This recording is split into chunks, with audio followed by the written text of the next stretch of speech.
You're such a regular, you should have a seat. Or we should have a seat with you or something.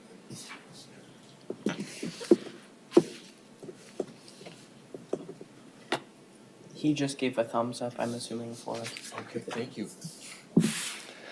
That being the case, I would like to call to order the regular meeting of the Environmental Commission of Meridian Township of January 8th, 2025. As always, we like to begin our meetings giving anybody who come out on a cold, blustery night to share any comments they might have with us. I understand, Mr. Batten, you're prepared to share? Yes. Please do. Name and address, if you'd remind us, please, and thank you for coming. Address? Yeah, David Batten, 1064 Woodside Drive in Hazlet. thank you. What's up? Well, just a few things before we find the growing season upon us, and it will come. I want to take just a few minutes to refresh our memories about the Farmers Market Gleaning Project progress to reduce food waste and address hunger in our communities. It's been 3 years now. 2022 we started, and it was just a group of volunteers that got together wishing to address this issue, and we gathered 2.5 tons of food that summer. What was significant, of course, was that it was all from the vendors. That was the process that we had at the time. At the end of the market day, they would donate what they wished to do, and we ended up with that total. The second year, decided to get some help in terms of organizing, and Sue Zyra joined me, but there were probably 30, 35 volunteers involved in this project. And in 2023, we decided to try to include community members, shoppers at the market in this donation gathering process. So in 2023, we increased to 3.5 tons of food. The vendors, again, stood right in there and provided 3 tons. But the shoppers contributed 850 pounds that year. And then last year, decided to continue to get help, and Mary Fielding joined us. But in 2024, last year, we increased the effort, thanks partly to the Environmental Commission for a grant to, again, try to increase interest within the community and the shoppers at the market to participate. We had recipients, agencies come to the market and be there for the day and meet people and answer their questions. They met the vendors who supply them food, and the vendors were able to meet who's receiving their food. It was a very productive summer. We ended up with 4.5 tons. The vendors hung in there with 3.5, but shoppers were able to contribute even more. They increased from 800 to 1,300 pounds. And so we're continuing to make progress and include more people in the effort. And we believe the grant provided by Environmental Commission was significantly responsible for the increased shopper donations. So we also noticed during this time that last year, an increase in the number of shoppers who were asking about donating food from their personal garden. And unfortunately, we weren't really arranged or set up for any type of process like that, but it did lead us to begin investigating the feasibility and benefits of such a program for all gardeners in our communities. And we expect to reach a decision shortly. And hopefully another experiment will turn out to be profitable for those in need of food and reducing the amount of food waste that goes into our landfills. And that's really all I had to say tonight. Wow, that's just magical stuff. Thank you so much for sharing that with us. And thank you for these efforts. It's just always the volunteers of Meridian Township that step up for these kinds of things that make this stuff work. So good on you for leading that team. Moving on to consideration of our agenda for this evening. Would anybody like to suggest any changes to the agenda as circulated? I would like to suggest that one item of unfinished business, we can call it, since we have some new members and it's been a while since we've looked at our climate sustainability plan, if we wanted to spend some time doing that. It's in a convenient flip snack format now, and we've got it, so we could do that as a discussion item if we feel like we have time at the after the green space plan. Without objection, we'll adopt this agenda as amended.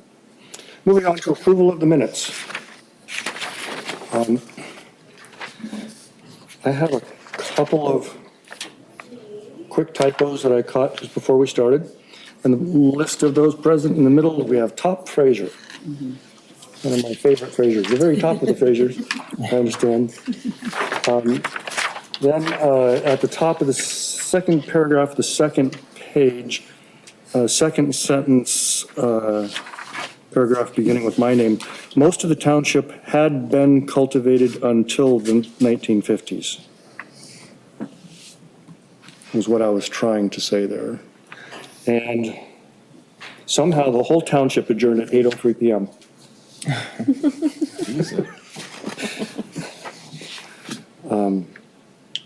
Any other corrections, deletions, subtractions from the minutes? Yeah, please. Hello. No, I apologize to everyone for my tardiness. The snow resulted in a bit later than I wanted.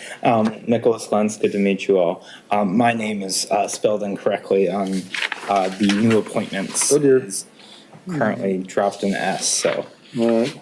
go to the order. Oh, I missed that one, yeah. Well, thank you so much for joining us this evening, and please, at any point in the meeting, if you'd like to say some words of introduction, you're more than welcome to. We have been delighted in the past to have Trustee Tresice join our meetings and really benefited from his perspective. So these kinds of liaisons, I think, are super important, and they haven't always existed. It's been since my time here that we started to do more of that cross-pollination, so. Yeah, it's good to meet all of you who I haven't met before, new to the board. So I am really looking forward to what this commission does, interactions with the board as a whole. It's definitely been a drinking by a fire hose kind of job over the last 6 weeks. So appreciate your patience as I'm literally late to this one and getting up to speed on everything. But, you know, as the representative of the board on this environmental commission, please feel free to, you know, pull me aside if need be or anything to voice anything you would like to with the board. Be happy to take anything forward. Super. Just a little heads up. Later on, under board liaison reports, I tried to watch the board meeting last night, and I got as far as the consent agenda. And then I tuned in for the last part of the liquor license, and then I lost all connection, so I don't know what you guys talked about with goals. And I'm not going to put you on the spot right now, but maybe later on we can look at some of that. Yeah, I'm happy to pull that up as we adopted it. Super. Well, we've just now, I think we said without objection, those minutes are adopted as amended with that last correction. Okay. So new appointments. Yeah. Now that we know who you are, maybe we should do the same. Yeah? Please, Just real quick. So I'm Bill McConnell, retired professor from MSU, working there part-time. I've been with the Environmental Commission for ages, and I also sit on the Planning Commission. I'm Laura Belil. This is my first Environmental Commission meeting here, so happy to join you all. I work for the Michigan Public Health Institute, MPHI, which is really a consultant for the state of Michigan and the health department.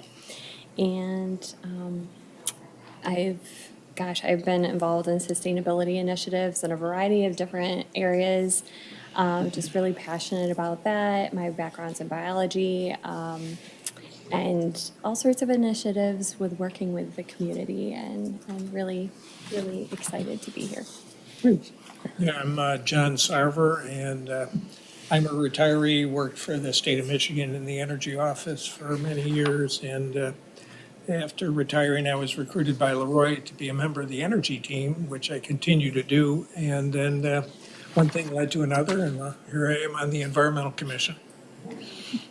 I'm Harrison Batten. I go to Hazlitt High School. I'm a sophomore this year. I am fairly new to the board. I was introduced this summer from Commissioner Peterson, and I am very excited to continue working. This will be my first full year. I have been a part of various clubs and other things within our school to try and improve our sustainability efforts in other environmental action within our district. And that's mostly my background in the environmental realm. Thank you. Iman. Okay. My name's Iman Lee. I have been on the Environmental Commission now. This will be starting my second year. I just finished a year. And I work for MSU. I'm a conservation scientist, a zoologist. So my background is in biodiversity, conservation, and information. So I'm really interested in wetlands and land conservation. And so I sit on the Land Preservation Advisory Board, and I'm the liaison then for the commission. And then I also am hoping to kickstart the wetland education team. So I also help sit on that team as well. And I'm Cynthia Peterson. I am a chemistry teacher at Hazlitt High School. I have a degree from Michigan State University in Sustainable Community Development, and I am the faculty advisor for our Sustainability Club, which Harrison kind of referenced there. And I have been on the commission since, I think my first meeting was September, so I still feel very new. I feel like I'm still figuring it all out too. That's great. Great. Well, unless anyone has any other new business to introduce at this time, we'll move to unfinished business and the green space plan. We did devote quite a bit of our last meeting to that discussion. And I wanted to add that after our adjournment, I did have an opportunity to chat with Director of Public Works Opsmer about the specific sort of GIS overlays that we envision helping us to answer questions like how much of what we thought should be protected got purchased by the land preservation program and stuff like that. And they seem to be very doable. And the hope is when they bring this environmental engineer on board, they'll have a little bit more bandwidth within the township for that kind of a prospective project that, well, I guess it's actually retrospective, but, and I don't have a timetable on that. I think patience is probably due while they get their staffing situation sorted out. But, just wanted to give that update. So the other unfinished business I'm thinking about is our climate sustainability plan. And I feel like it's been a little while since we looked at it together. We spent a lot of time in 2022, 23 working on it, but several of us were not part of those discussions. And one way to get to know each other and our interests and maybe think about what sorts of things we might want to tackle this year would be to go through that and see if there's an item that gets any champions.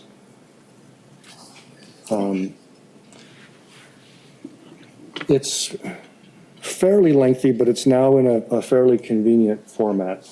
But before we look at what we were thinking about, if there were goals adopted by the board yesterday evening that are things that we could participate in addressing with the board, we'd love to know that. I know I'm putting you on the spot. I looked through the packet and didn't see a draft, which I was kind of hoping, but I'm sure it's a. There was one in there. Let me pull that up. Oh, if I spell it right.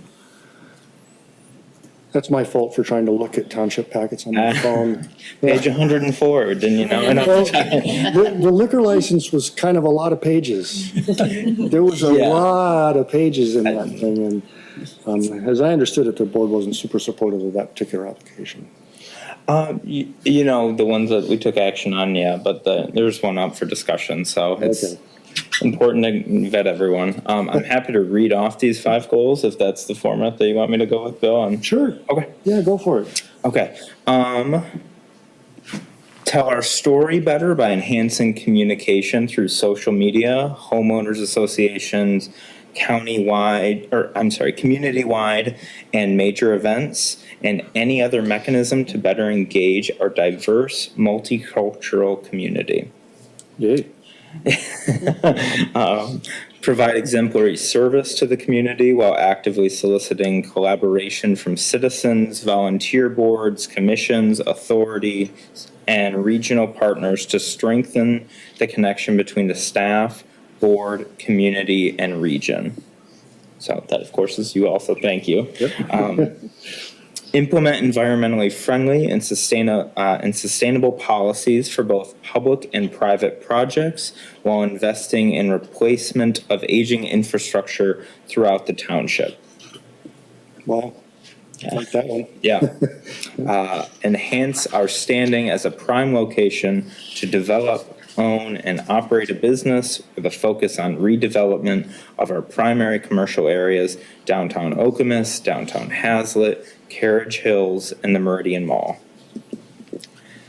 Following the community, next one. Following the community/senior center task force, recommendation in spring 2025, continue to move towards construction of a new facility starting in late 2025 or early 2026. Cool. Yeah. Cool. Those all sound like really important things. I see easily 2 areas of major crossover. Certainly that third one, implement environmentally friendly public and private projects. Yeah, how can we help, right? We do have in our climate sustainability plan some suggestion that we would help look at township ordinances to try to improve the incentives for low impact design. And that is also in the master plan. So that's really, in some ways, a planning commission task, but any way that we can be helpful in that. Yeah. And the other, the first one you mentioned, tell our story better with homeowners associations among the groups.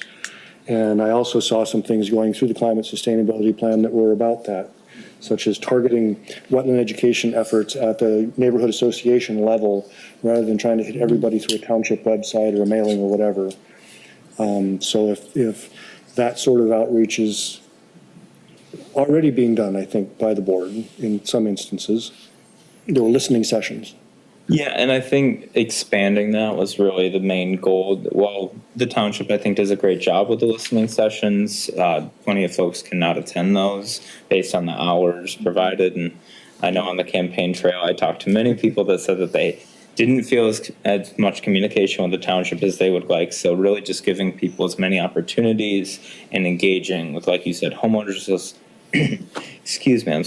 homeowners associations, as well as other entities that, have a vested interest in this township being a great place. I guess in a sense, the Solarize program is something similar because it's addressing people in a neighborhood who might want to come and hear about their neighbor's experience. So you guys already have connections with several, the neighborhoods in which your volunteers live. Yeah? Correct, yes. And remind us about how many of those have been done? Oh, boy, we're going into our, I guess, our 4th year.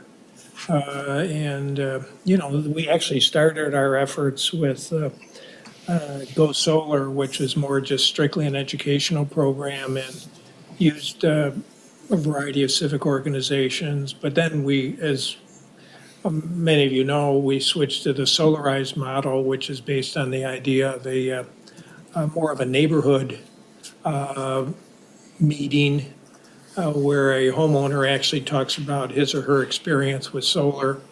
And then the solar installer that's been working with that homeowner offers a discount to the participants, whoever decides to proceed, up to 15%. And so it's both a educational program and a group buy program. And yeah, it's been, I think, quite successful.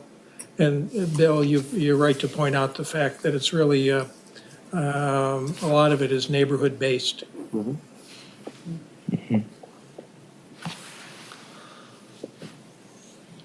Would it be useful to have a glance at the plan at this point? Yeah, that'd be good. Yeah. You want to, if you've got a mouse that'll, if you can open it and give me control of the universe. Yeah.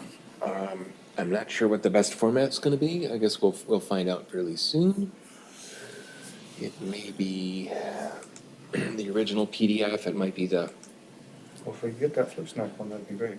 okay, I think this is it. No, that's the Word version. It was in your browser. There it is. I noticed there's a small version and then a big version, and neither of them is very user-friendly, at least on the screen. Oh, we got a slow mouse here. I'll try to be gentle. I'm probably too far away. If you'll allow me, fellow commissioners. Here we go.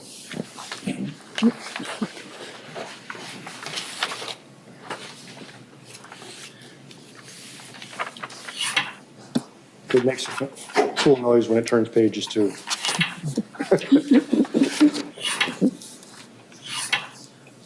When we updated, we added a lot more of the data that is kind of in the introductory parts of the plan. And we begin with our energy cost saving reductions in the township offices, opportunities and partnerships to achieve energy savings, educational opportunity for township residents and staff, energy consumption. So that's basically what is going on in part through the Solarize program.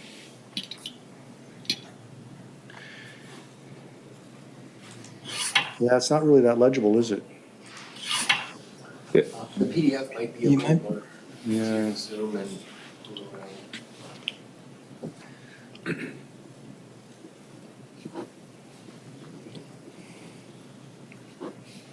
Yeah, yeah.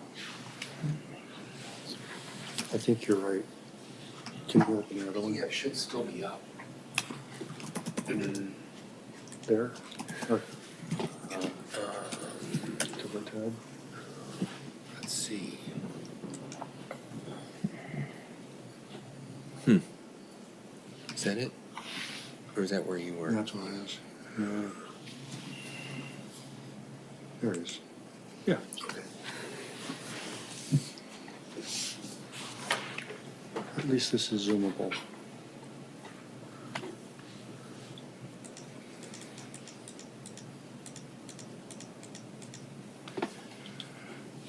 So much of the plan is internal looking at township operations and trying to make them more sustainable. This is cost savings and carbon emissions reduction in township facilities and other opportunities and partnerships to achieve energy savings.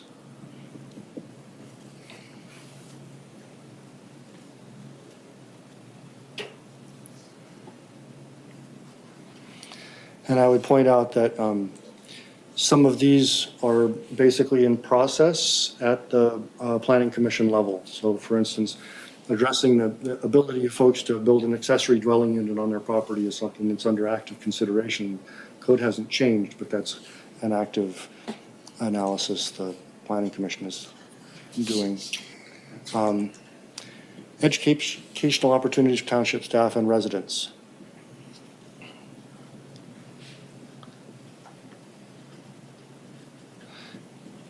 So again, this is the sort of stuff that the Solarize and other things are already working on.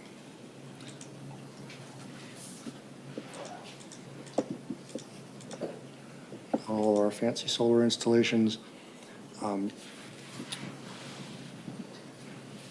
We could get into the business of trying to affect township policies and procedures.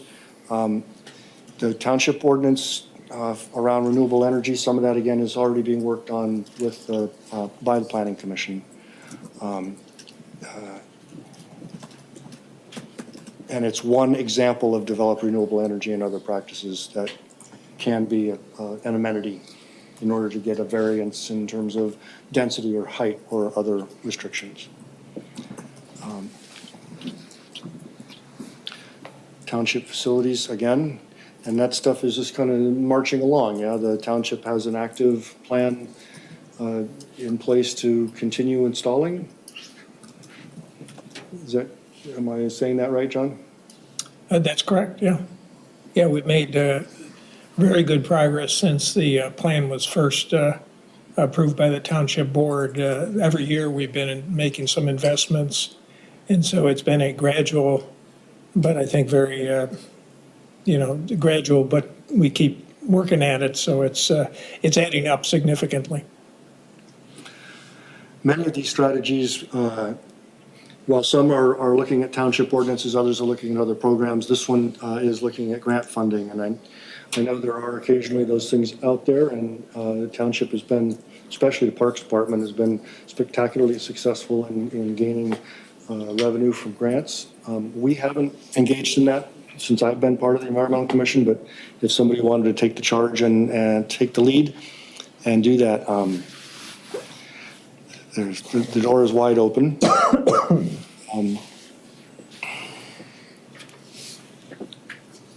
Again, this is a very Planning Commission type incentive to developers to use renewable energy.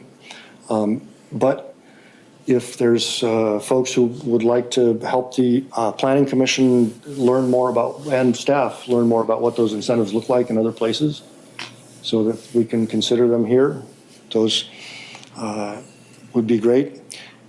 And there's Educate Homeowners Association about solar power and encourage less restrictive covenants that inhibit the installation of solar energy systems. If I recall right, that's there because there are parts of the township where there are restrictions on them. Is that correct? Do we know of neighborhoods that do restrict photovoltaic? Well, a state law was passed that prevents homeowners associations from restricting solar and other energy savings measures. Oh, yes. But even so, there's a state law. That doesn't mean people are necessarily aware of it. And so we haven't done a lot of education in that area.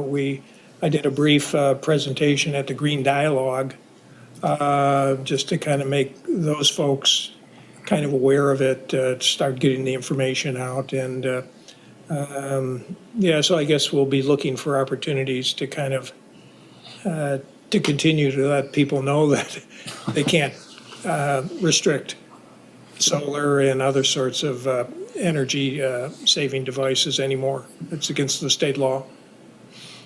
I'd forgotten about that. That's great.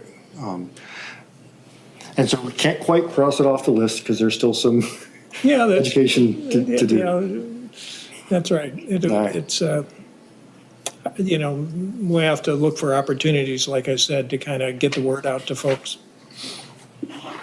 It's probably like the wetlands thing, we should remind folks every now and then that there's certain requirements. So that's a quick flyby of the energy section of the plan. The next section is water and green infrastructure, but we don't have to go through the whole thing this evening. If we want to circle back on any of the energy stuff, we can do that.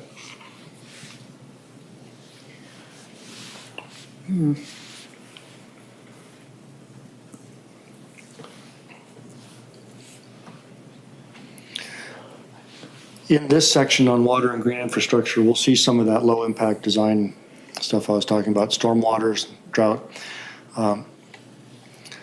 This is all about green infrastructure. And this is effectively in the master plan, so that is a directive for the Planning Commission to be doing with the board's support. This is part and parcel of that, I believe.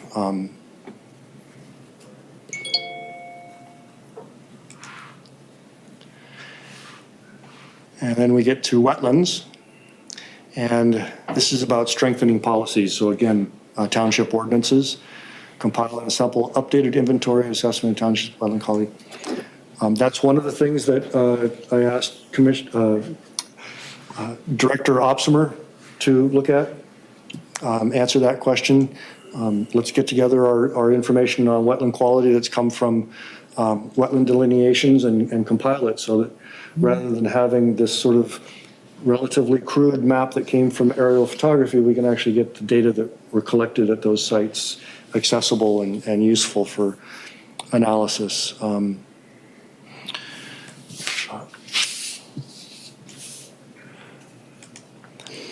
This one is land preserves, and to the degree that the land preservation program is able to continue acquiring property, probably largely through donation at this point. I guess that would be could prioritize wetlands. Buffer expansions. There's another educational opportunity, right?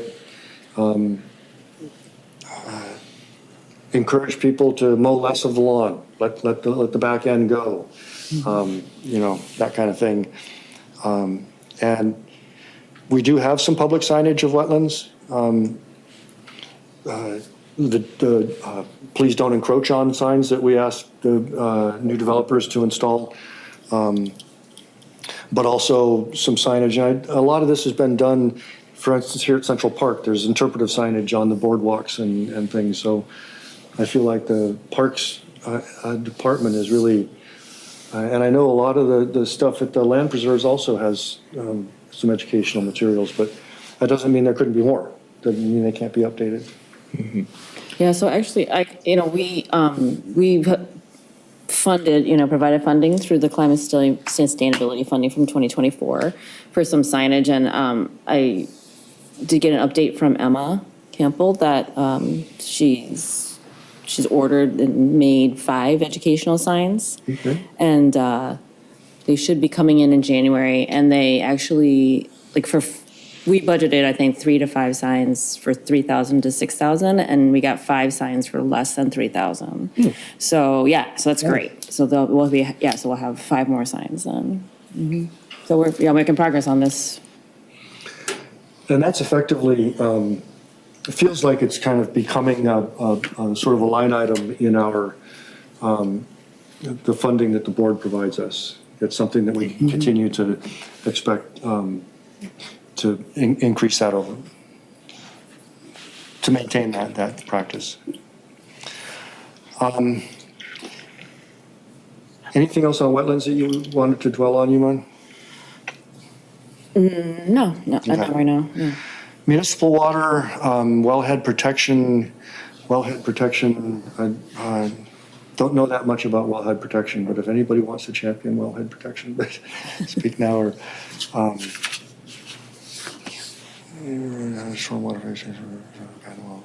yeah. And I think in terms of water and sewer treatment, this was mainly educational. And that we're, as the introduction to this section says, we're required to, treat our sewage. So it's not an optional. We have a permit to do that under.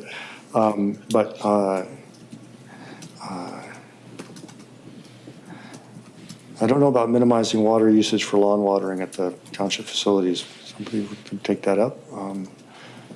Water fixtures and practices, that could actually be kind of fun. I don't think that much effort has been put into, I feel like much more effort's been put into township electricity consumption than water consumption. Is that fair? Yeah, we've got a really good maintenance staff that keeps up on stuff, but there's certainly opportunities. Building audits. Going Yes. off of the 2025 goals, the water infrastructure in Meridian is in need of some work. So I know that is a priority of the township board, because we are, I think it was a meeting last September before I was on the board. They had a long discussion about that. So you can expect to see things related to water infrastructure in the township coming down from the board at some point. I can't speak exactly to what those are because I wasn't a part of those discussions.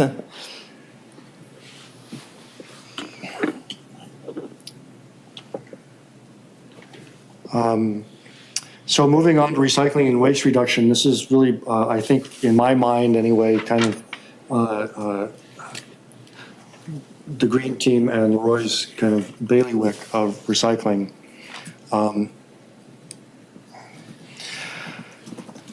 Again, neighborhoods collaborate with to increase recycling.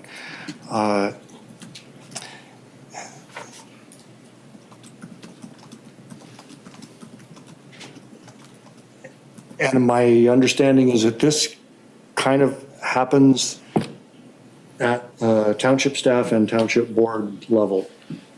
So the Regional Recycling Coordinating Committee, I believe Treasurer DeShane sits on the Regional Recycling Coordinating Committee.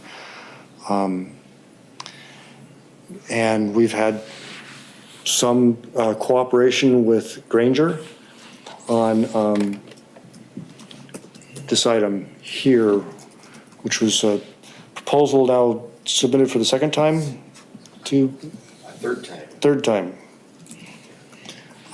for a recycling drop-off facility at the service center, Gaylord C. Smith Service Center, that would look like the MSU drop-off, basically dumpsters arrayed for just recycling of those same sorts of materials. And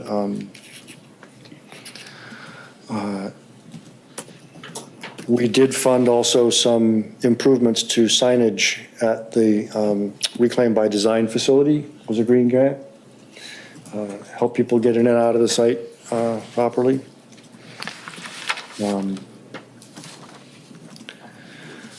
That age-old bugbear, how do you get recycling in an apartment building that wasn't built for it? Yeah. Well, we'll count on the green team to lead us into that. This is actually a repeat of the one above. And we did, again, through township government, participate in that materials management planning process, which happened at the county level. Composting, reclamation of food, lumber, food, cooking oil, et cetera, at the Meridian Recycling Center. There's currently organics collection both at Reclaim by Design and the farmer's market. So if people want to bring their compost bucket, they can. Lumber, food, cooking oil is a different. Lumber and cooking oil are different. That's interesting. Yeah.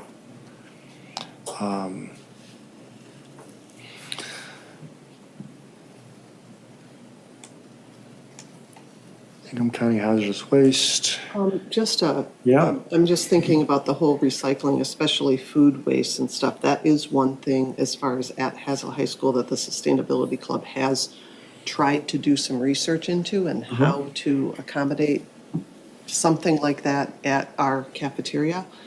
About 2 years ago, some of my students did an analysis. They collected data in the cafeteria to find out they weighed things every day. Yeah. And they took then they tried to figure out how we could manage that, but it was prohibitively expensive for the school to be able to do that. And so I like seeing this idea on here of partnering with local businesses and the schools. If this, I think Hazlet School would, I think we would get kids involved in helping to compost our cafeteria waste if it wasn't, I mean, schools, as we know, are on limited budgets, and to find money to do that is really a difficult thing, but I think that would be a great thing for, I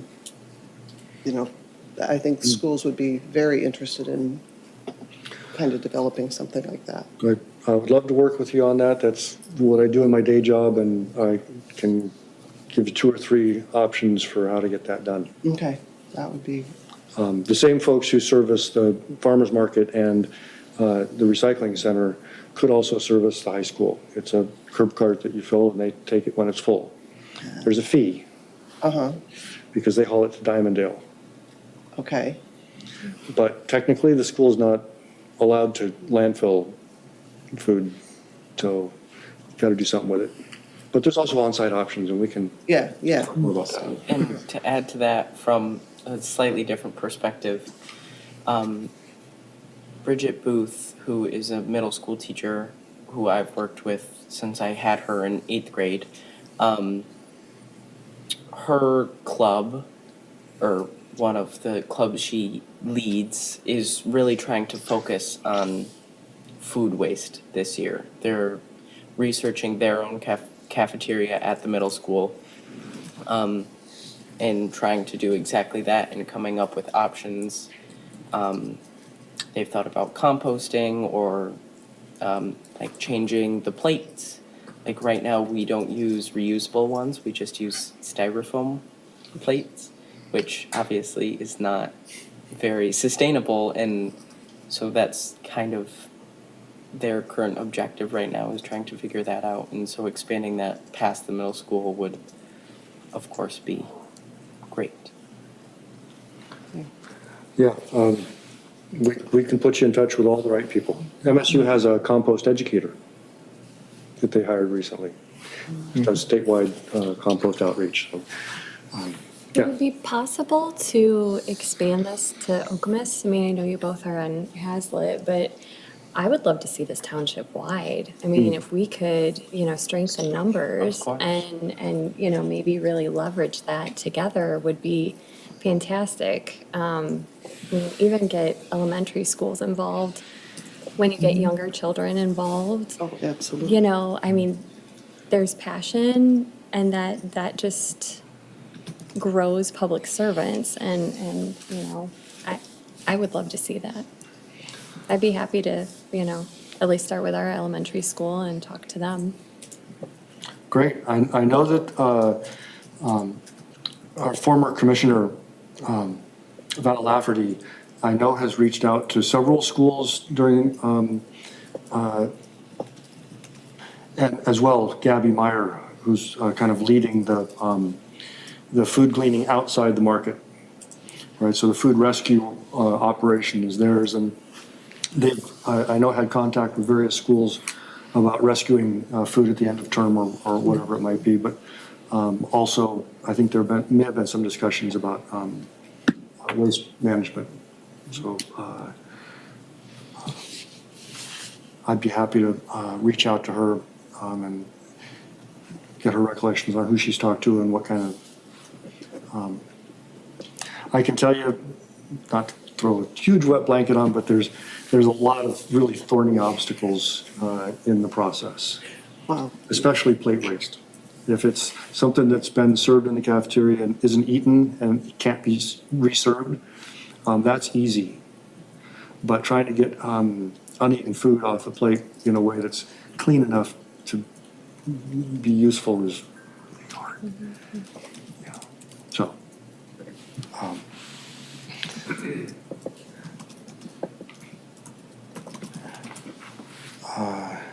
anything else that anybody wanted to talk about, think about in terms of recycling? Thinking about compost again, I don't know, I mean, I think it's perhaps a low-hanging fruit, maybe, rather than, like you said, something that's uneaten and reclaim that back. I guess it hits, in my neighborhood, our elementary school is gonna be demolished and rebuilt. And that might be a really great opportunity to think, how could perhaps a compost structure be built in that? Because it's gonna be a brand-new school, could be a pilot to see if that could work there. I don't know, I'm just brainstorming, but also dreaming and thinking that this could be a really nice opportunity. Yeah, and some of the folks I can put you in touch with will tell you how much volume you need to be processing before you're required to have a concrete pad, how big that pad can be, where it can drain, and all those very technical details but also grant programs for doing stuff like that. And that's a problem at Hazlitt, is where when we're trying to implement things like that, like composting, there's not enough space. Like, the schools were not built to have a spot for trash and recycling and compost and all of these different receptacles, which are all very important, but it means that there has to be a bigger change than just putting a compost bin out there, because people aren't trained to deal with it. I don't know if you've had any schools as customers with the compost bins at the farmers market. Oh, yeah. So we know what schools have gotten compost equipment? We've worked with a couple schools on promoting compost. We've had compost bin distributions at local schools. As far as, we'd have to probably do an inventory, probably get a better count of how many schools are doing recycling. And composting occurs in a lot of different forms. Yep. Be that leaf pile, by the swing set. So it's not super inventoried yet, to my knowledge. Well, it sounds like a great thing to have students inventorying. How many lawn clippings do you generate? What sort of leaf pile do you have out there? And, how would you mix that in with some food and get good compost out of it without creating a staffing requirement at the school? There's also a ton of health code stuff that goes on. If you're anywhere near a school kitchen, you I would also be remiss to not point out that the Ingham County Drain Code might not allow some things to be put, out to pasture that could affect the waterways and drains. So that's absolutely true of MSU's vermicompost operation. You have to be very, very careful of any leaching that occurs from that site. Yeah. Wellhead protection. Yeah. Dave, did you have something you wanted to toss in there? Yes, just quickly, these whole school district had a food recovery program. They were benefited by having the Delhi Township composter available for them. But if you're thinking about school-wide, that was a school system that actually operated. And some of those local efforts actually feed an anaerobic digester. Even higher quality controls for that. But the Good Food to Smart Composting group has done a lot of groundwork on that topic, and so we could do a lot there. My understanding is that the recycling drop-off facility proposals have not included an organics composting operation, but that effectively that's being done at Reclaim by Design because they accept yard waste and they're grinding. So in one aspect, they are composting. They're doing one portion of the. Yeah, there's at least a couple angles. Yeah. Well, I'm glad to hear that interest in that issue. It's near and dear to my heart, and I'm happy to do whatever I can to spur progress on that. The last section that was added in this last revision is healthy food systems. And So this objective one, reduce food waste and food insecurity, expand food rescue. I think in Val's last email, she mentioned that they have several dozen volunteers in the township who are driving produce mainly from grocers to food pantries. They have an app that allows them to schedule the pickups and the deliveries, and the grocery stores are pretty regular. You know, they buy their produce on a certain day. When the new load's coming in, the old load goes out the back door. And same with bakery products and some other things that are kind of staples. So, again, that's an area where when they incur costs, we have the ability to consider helping them fund those efforts. Rescuing food from grocery stores, restaurants, and caterers. We could amend that to say more, but again, it's thousands of pounds of food that are being moved around by a bunch of volunteers. And I believe they do have the ability through that app. I know they have the ability through that app to collect the metrics. That's one of the things it does for them. They know exactly what got moved, where to when, and on what day. And maybe at some point we'll invite them to come and give us an update so we can understand better how that's working. Working with local schools to conduct 1 or 2 day cafeteria food waste audits. There it is, right there. It's an adopted strategy. Food waste audits are great, depending on the age of the kids. Well, when I had, it was the year that the Sustainability Club started, and that was one of the interests in the kids, and they just created their own version, and it was very crude, but they were able to collect their data. I think this would be of great interest to the high school and probably the middle school also. And then, yes. And I think it should start with the high school, and then we'll see how it goes, and then it can always Absolutely. expand.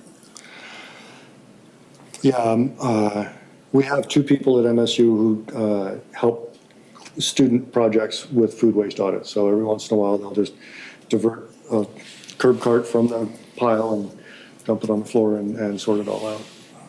So if anybody's looking for help on how to do that in a safe and reliable way, we can do that. Absolutely. Support a pantry program at the market. I think we just heard that was just done. That the food pantry, the recipient agency representatives came to the market to interact. So they've, to purchase market products. Yeah. And so that's continue to grow.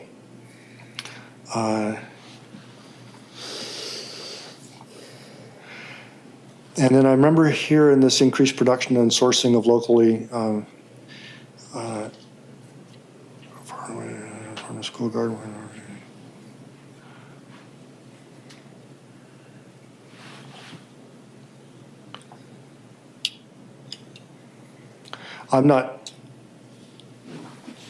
Can't think offhand of what the barriers to the use of the farmer's market might be. I don't know if that's meant to be financial or logistical. I guess it's more a financial, homebound community and bus service near the farmer's market. Wow. Wow, that's not small.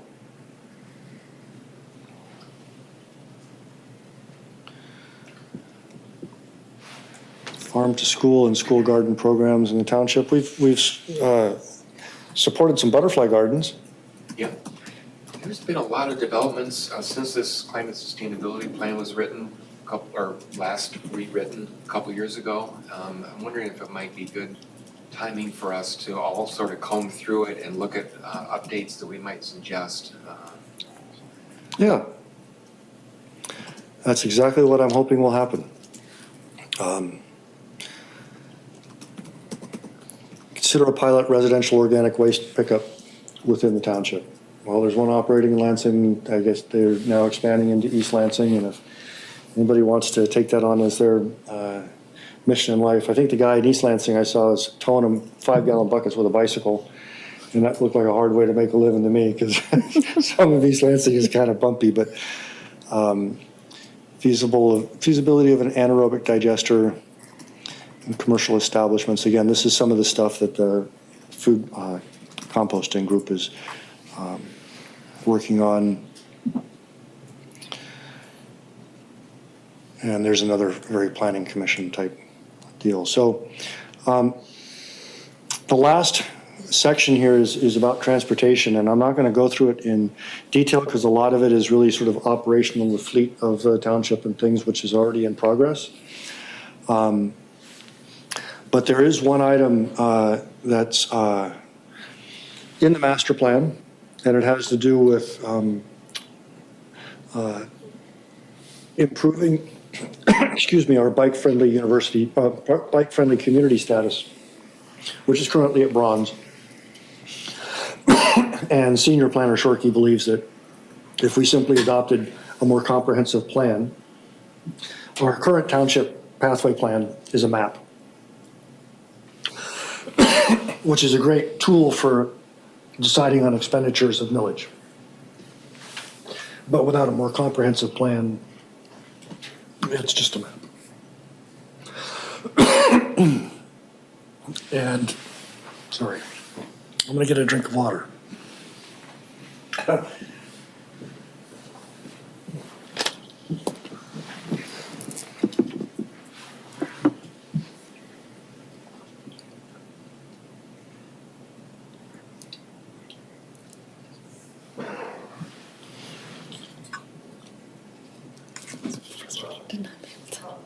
You can't scroll. I know. Oh, That's the other I'm thing. like, oh, wait, I don't have Yeah. control of this. oh, yeah, that's why I don't forget my own, just.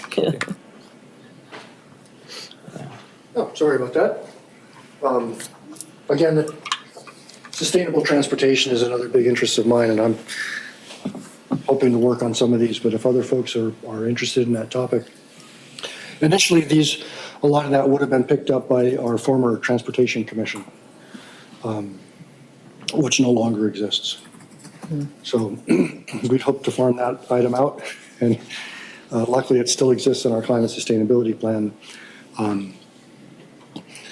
Typically, that involves some form of public input. Oftentimes, the development of a non-motorized transportation plan, like in East Lansing, they just updated theirs. They hired a consultant who came and looked at their infrastructure and consulted with community members and organizations about constraints that they felt needed to be addressed, bicycling community, pedestrian community, ADA community, transit, and all those folks. They can also be done internally. It can be done through public hearing. But during the discussions around the bus rapid transit, there was an awful lot of public input on whether that was a good idea or not. And it didn't get federal funding, so it never got started. But it didn't get federal funding because it didn't have local support. So we know what our township residents don't want in transportation change. But that's something that we could address in this coming year if we so choose. So I'm going to shut up now. And I feel like we've, or at least go over here and start. We've identified a certain number of things that seem to have caught some interest. And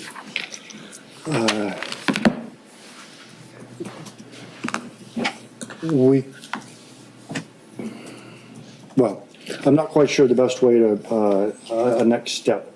Maybe just from the minutes of this meeting, you can mull over who's expressed an interest in what and how to make next steps. Certainly in terms of the composting stuff, it sounds like there's a lot of interest in if we wanted to, we could create a study group, just a group of people who are interested in the topic who can meet outside of this time or meet during this time just on that topic. In the past, we have done, rather than the televised meeting, we've done work sessions where we just put the tables down there and you don't bother the home TV people, and you know, it's still public notice and anybody can come along, but it's a different form of interaction. We also talked about hopefully getting a presentation from this effort with the high school and the other schools on outreach. So that's something I'd like to get on our agenda at some point this year when it strikes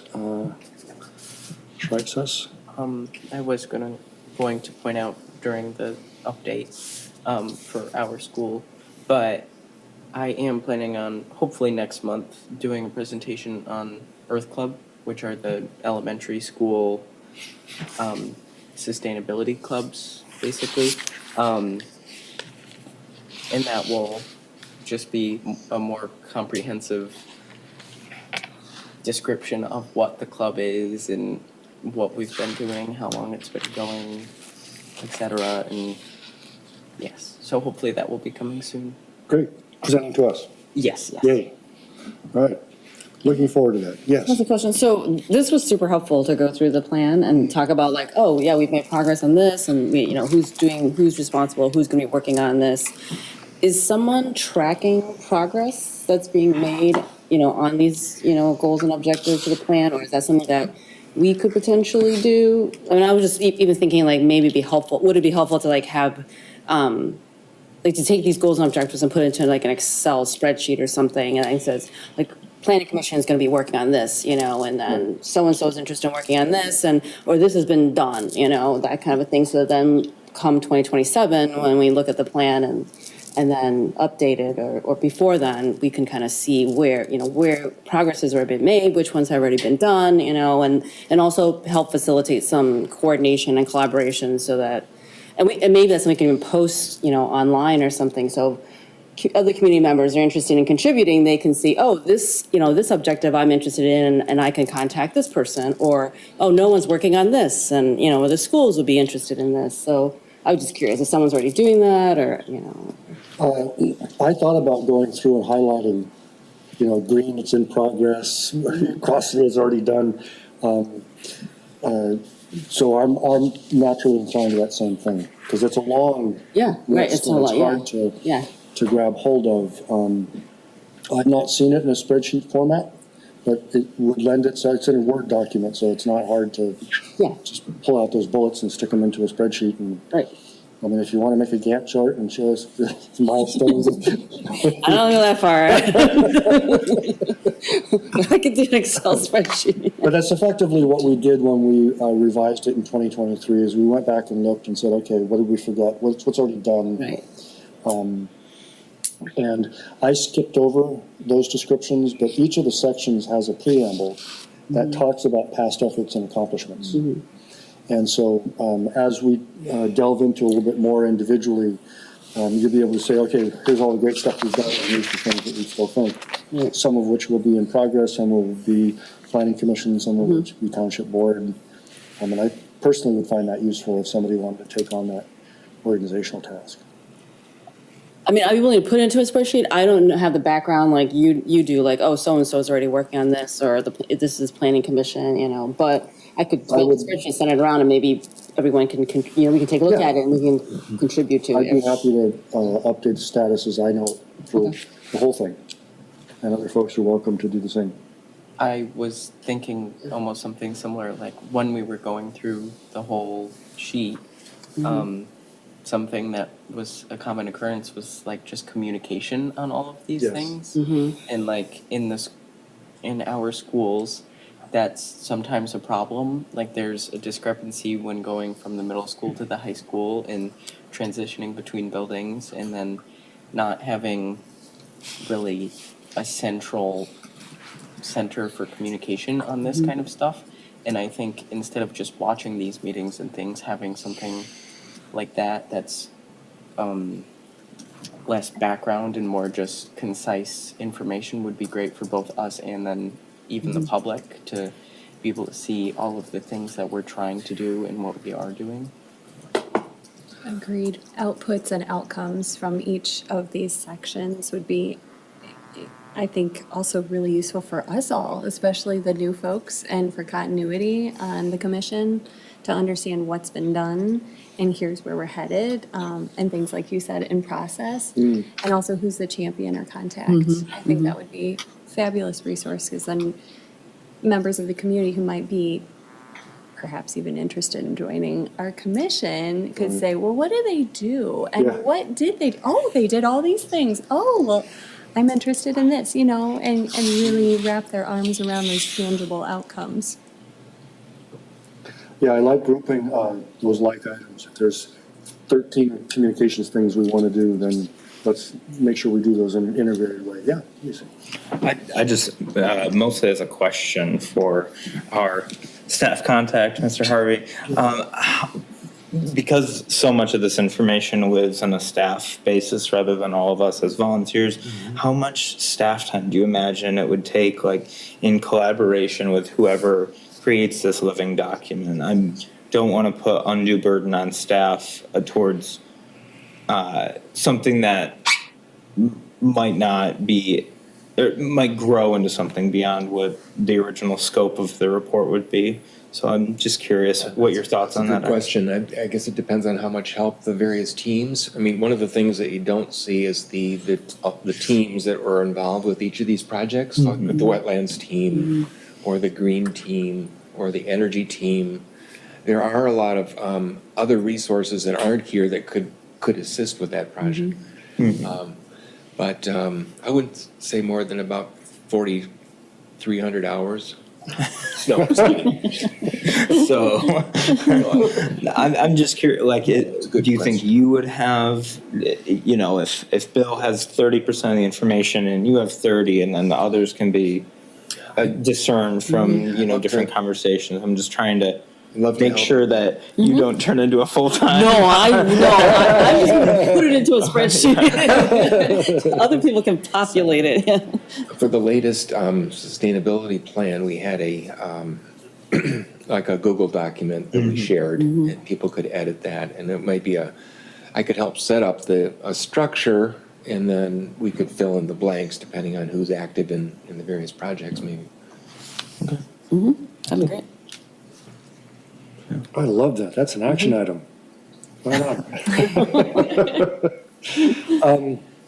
So let's then continue with liaisons, teams, and such, starting with staff. Well, thanks. I would love the conversation about the food and waste, because of course those are closely related. I got a call from Hammond Farms today who wants to talk about a project, and I didn't have time to talk to them, but they're one of the leaders in the industry, and we've worked with them on some food waste pilot projects, so excited to hear back from them. There's just a lot going on right now. We are in the process of putting together sort of a calendar of events, and one of my major responsibilities is working with these teams to kind of move forward in their various ways that they are choosing to do projects. So, for example, the green team meets tomorrow.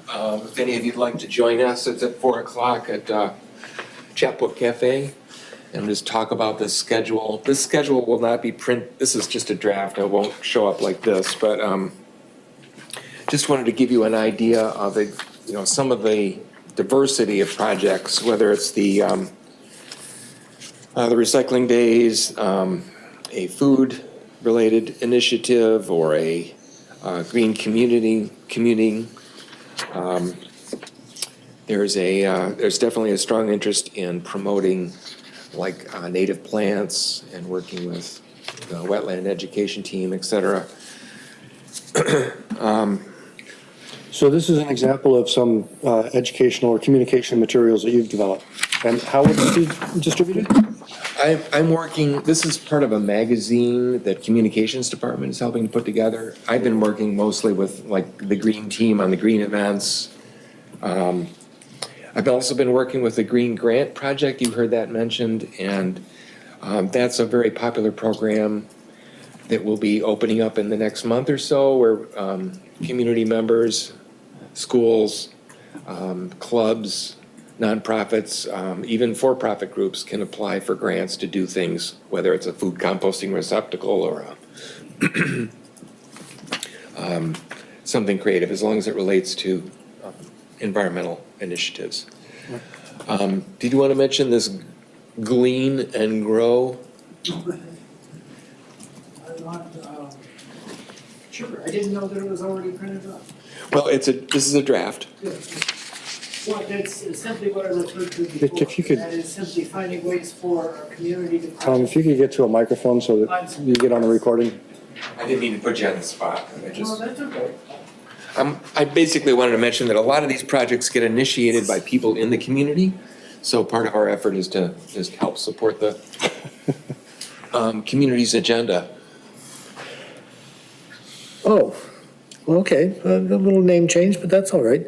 Glean and Grow, yes. As I mentioned before, we had received feedback from people coming to the gleaning table last year at the market, wanting to donate from their own garden. And so that's what initiated this idea. Okay. Okay, and so from this, we'll just provide, we're working on a way feasibly to have anybody with a garden in any of our communities who would, if they have excess, or if they would like to plant an extra row that they then would donate, that there'd be a way for them to bring it to the market, and we would be able to distribute it to the agencies that we serve. And that's basically the idea. Thank you. Yeah. Just one other food-related item. Kendra Schneider, a local resident, or actually, not sure where she lives, but she's working with our Meridian Township to on a circular economy grant. And Bill, maybe you know more about it, but I think she's. Do you have any info on it? I think she just got the grant, and she's hoping to use it to support. Convenient recycling facilities at the market. Yeah, boy, if you've got any more information that you can send me, I'd appreciate that. Yeah, I guess they're just developing the packet on it. All right, great, super.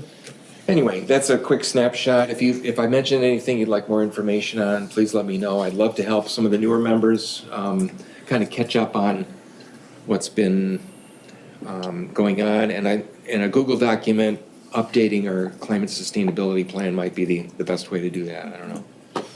Thank you. Super. Liaisons. Let's see, land preservation, you guys just met tonight. You're doing a double header tonight. What's going on? I don't have a lot to update because, by the time I left, we just voted on the new calendar and the new officers. And there was a property that a landowner had come to us about that he's interested in potentially selling, or for the preserve then. So, but it did bring up, it is a property that's been identified in the green space plan. So I think that one of the things I think the land preservation team is interested in doing is looking at our acquisition part, our criteria for identifying and, approving parcels that we want to recommend to the township board for purchasing. And I think, that sort of ties into the green space plan, Sure. right? Things that meet parcels that might meet multiple objectives. And so, and if there's other tools besides just acquiring as a preserve, so things like easements or something like that. Yeah. So, so I think we're already starting with some interest in some properties. Great. Yeah, I kind of glossed over the language in our climate sustainability plan about purchase of development rights is one of those approaches that has been talked about, as mentioned in there. So that's great to hear that you guys are thinking along those lines. There used to be a score sheet that environmental commissioners were sometimes invited to complete for parcels. Is that still in use? Yes, and that is, yes, but I think that's something that we wanted to take a look at. Okay. Update it, yeah. I have some experience with that tool.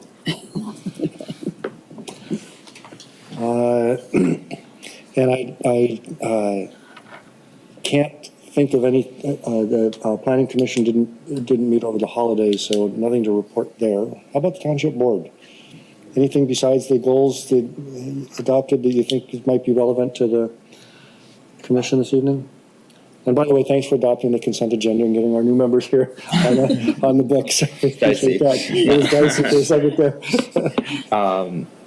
I wouldn't, there aren't too many things from the board meetings, the two since your last meeting that come to mind. I have plenty of thoughts that I want to raise in talking to township staff after hearing the workings of what's going on today, but I can tell you that township board is as environmentally focused as ever and want to continue serving this. I want to continue this good service on this board, so. Great. Appreciate it. One of the items I should mention in last night's meeting was a contract for the new township manager, I believe. Language has been solidified. If you're not following all the township gossip, the board selected a fellow named Tim Dempsey, who you may have heard from his time as director of planning in East Lansing during some of their bigger projects. He's since been in the consulting private sector for a couple of years and is now coming back to the area to be our new township manager, which I selfishly am very happy that we get to retain our director of community planning and development, who was also one of the finalists for the position. But having both Tim Schmidt and Tim Dempsey here, as well as a new planner at MSU, all of whom I think know each other pretty well, I think bodes well for the future. And I can speak to that for just a moment. Tim Dempsey should be starting by the end of this month, so I don't know his plans for meeting with every single person who interacts with Meridian, but I'm sure if you make an effort to in February and March, you can talk to him a bit about what you see out of this. But one of the reasons why he was my top candidate for this role is he really approached municipal government, I think, in a really creative way, and I think that only bodes well for environmental goals in addition to everything else that the township is doing. So really looking forward to working with him. Yeah, yay. Moving on to teams, energy. We heard a little bit. Did you have something more for us?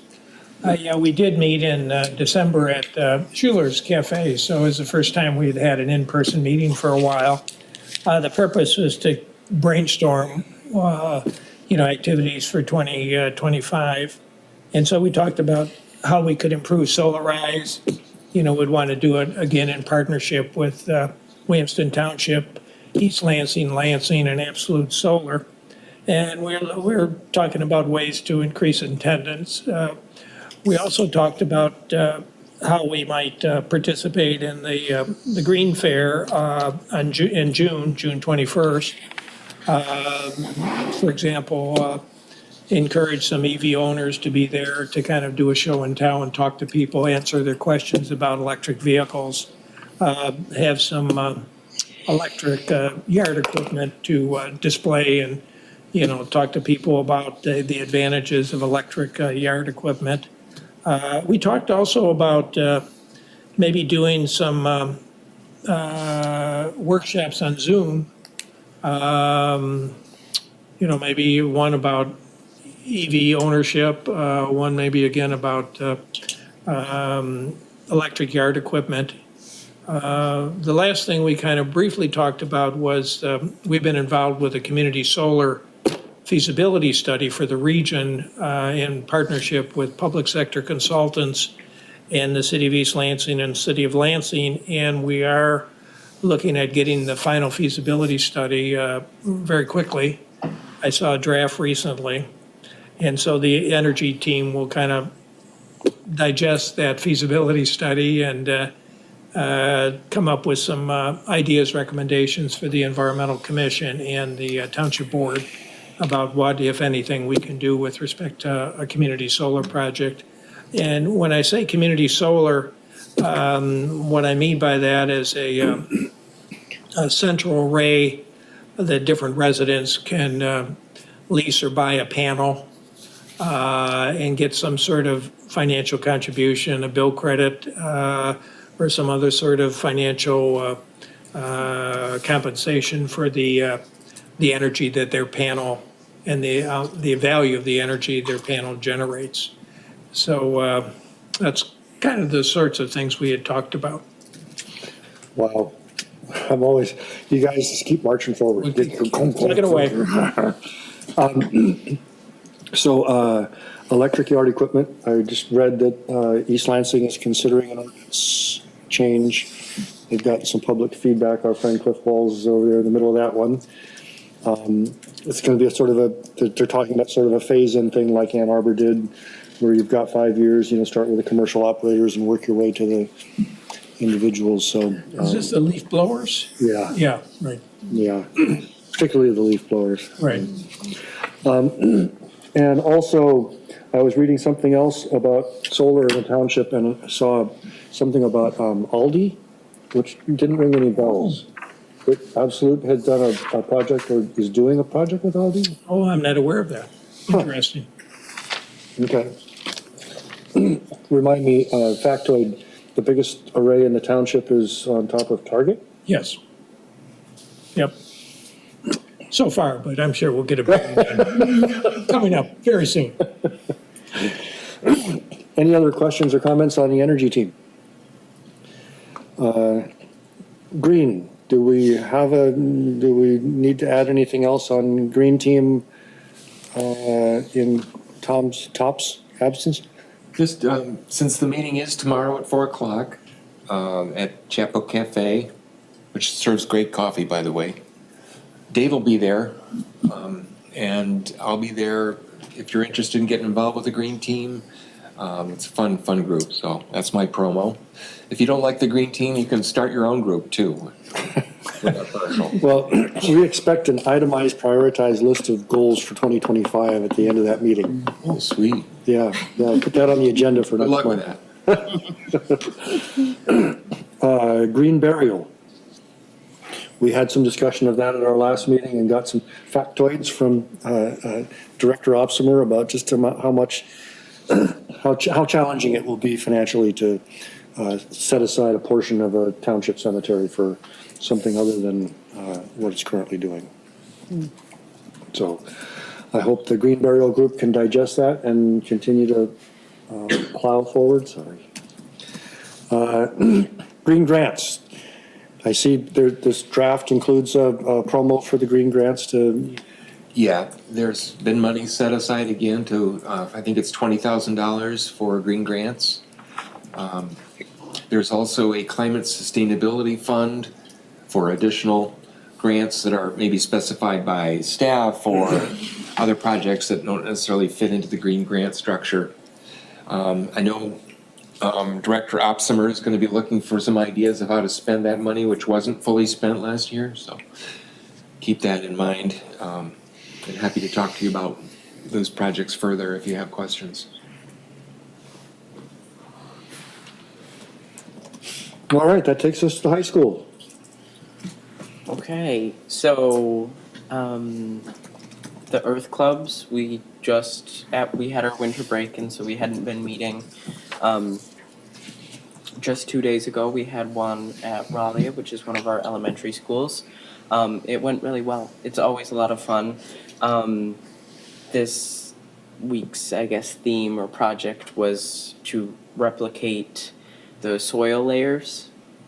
And so we used things like Oreos and different puddings and stuff to represent the different layers. And that makes it so they're younger kids, and so they're interested in obviously getting something sweet at the end, and also they get to learn about something that they normally wouldn't in class. And it went really well. Shortly after our last meeting, a group of people, including myself, met with our superintendent once again. Kind of to reiterate some of the stuff we talked about at the start of the year, mostly regarding a district sustainability team. We want to get a group of people from all of the different schools, all of the levels, staff-wise at least, so we can have better communication. And so when some of us do an initiative or project, we can expand it easier. And it's not centralized to one school, and that would better the community and district in general. And then we talked a lot about waste again, lots of the similar things. And then Green District is a certification that schools can get if they reach a certain amount of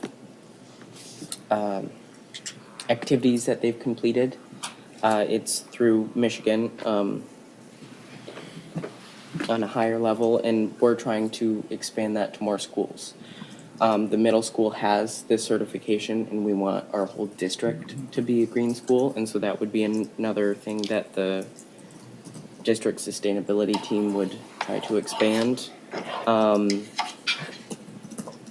Yeah, and we've had our bi-weekly meetings for sustainability. Those have gone well. We're trying to get more participation from other students. There's lots who are interested, but we want to expand what we've been doing and not just keep doing the same things over and over. That's been our December.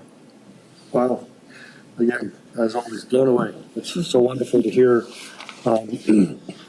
District sustainability team, I love that. And green district certification, I get, that sounds like something that Eagle might do. Yes. Right on, right on. Any questions, high school related? Hearing none, another chance for public remarks. Go ahead. Any commission member comments, closing thoughts? Anybody would like to get home? It's snowing outside. Without objection, we're adjourned. Thank you for coming along, everyone.